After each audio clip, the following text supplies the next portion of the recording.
Assessore, continua il suo giro di visita nelle strutture ospedaliere sanitarie del Friuli Venezia Giulia, quest'oggi al CRO di Aviano. Che realtà ha trovato? Quali i problemi sul campo? Che cosa la Regione può fare?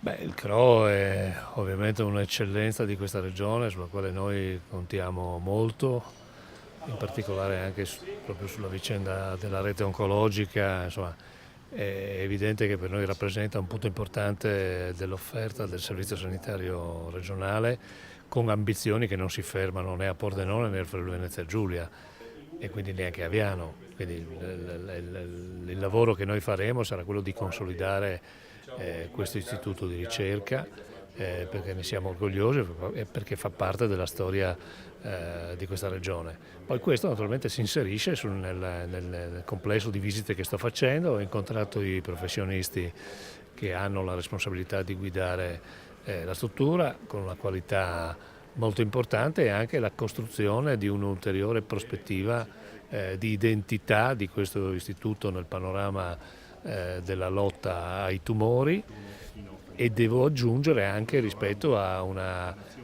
ad una tensione che c'è all'interno di questa provincia. Io penso che, lo torno a dire, il sistema della salute sia anche uno dei contenitori nei quali l'identità di Pordenone possa riuscire a trovare una unità di intenti. Ecco, quindi, e sicuramente l'eccellenza del CRO a questo proposito può essere importante. Assessore, c'è un argomento ancora aperto, che è quello dei ricercatori ai quali entro il 31 dicembre scade il contratto. Per loro che cosa si potrà prevedere in futuro?